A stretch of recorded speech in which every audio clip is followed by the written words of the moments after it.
Hello everyone, my name is Ayush Kumar Pandey from class 9th and my presentation topic is cell. Cell is the fundamental unit of life and cell is the building block of life. Cell हमारे body की सबसे छोटी सी इकाई है। बहुत सारे million of cell मिलकर एक टिश्यू बनाते हैं और लैक ऑफ टिश्यू मिलकर एक ऑर्गन और बहुत सारे ऑर्गन मिलकर एक बॉडी का निर्माण करते हैं। Cell is discover by Robert Hooke in year 1665। Cell का डिस्कवर 1665 में रॉबर्ट हुक के द्वारा किया गया था। नेक्स्ट आप देख सकते हैं सेल का ड्रॉ। इसमें सेल के बहुत सारे पार्ट हैं जैसे Golgi apparatus, mitochondria, nucleus, nucleoids, mitochondria, cytoplasm, ribosome, soft endoplasmic reticulum, rough endoplasmic reticulum etcetera.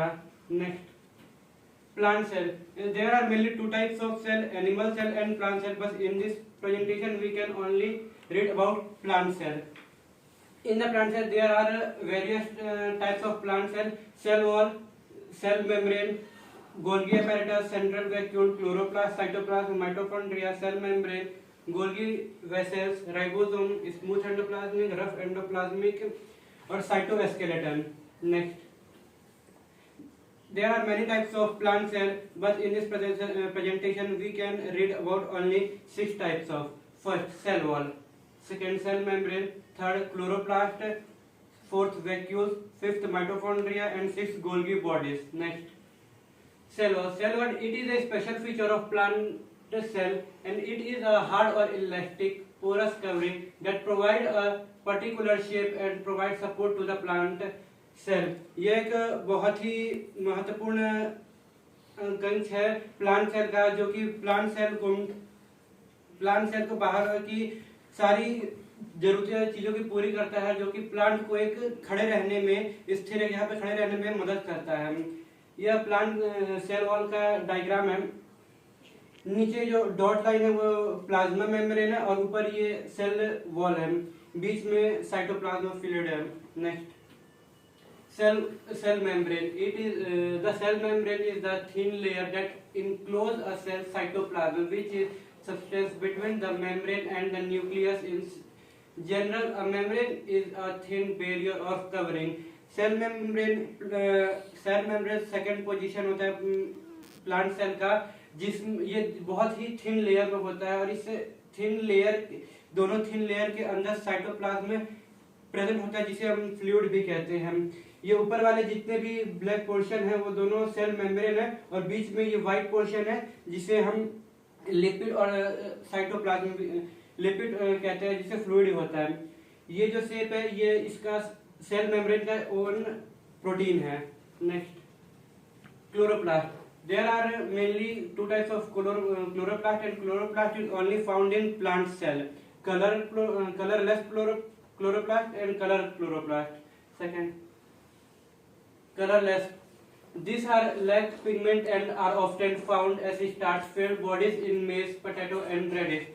Colourless plastid में रंगों की कमी होने के कारण, पिगमेंट की कमी होने के कारण ये बहुत ज्यादा रंगीन दिखाई नहीं देता और कलर प्लास्टिड में ऐसा नहीं होता। कलर प्लास्टिड में बहुत सारे पिगमेंट होने के कारण ये बहुत सारे कलर में पाए जाते हैं, जैसे red, yellow, green, orange etcetera. Next, image of chloroplast. You see the image of chloroplast. The sac of coin is called lumen and the one coin is called granium, and the sac of all the lumen is called thylakoid, and the fluid present inside the chloroplast is called stroma lamella, and it is the outer membrane and inner membrane. Next, vacuoles. Fluid filled bodies of various shapes that usually contain storage products are called as vacuoles. Vacuoles plant cell का बहुत ही important part है। यह plant cell के middle में स्थित होता है, plant cell के बीच में स्थित, जैसे यह वाटर का स्टोरेज, इसे वाटर का स्टोरेज भी कहते हैं। जिस तरह हम पेड़ों में पानी डालते हैं वो कुछ दिन बाद हरा भरा रहते हैं और मिट्टी सूख जाने के बाद भी वो हरा भरा इसलिए दिखाई देता है क्योंकि उसके अंदर जितने भी वैक्यूल्स रहते हैं उसमें जाइलम के थ्रू उसमें पूरे में वाटर कंटेन होता है और वो वाटर से ही अपना खाना बनाते हैं। Next, mitochondria. It is a different cell have different shape of mitochondria in them. like spherical, rod shape or branch. It contains DNA and generate ATP in the form of endocynes triphosphate and it is also called powerhouse of the cell. Mitochondria सारे cell में अलग अलग तरह के दिखाई देते हैं, किसी में डिफरेंट शेप और किसी में डिफरेंट साइज होता है। या जैसे हमारे बॉडी में डीएनए होता है, वह माइटोकॉन्ड्रिया के थ्रू ही डीएनए का पता किया जाता है और इसे हमारे बॉडी का पावर हाउस भी कहा जाता है। Next, image of mitochondria.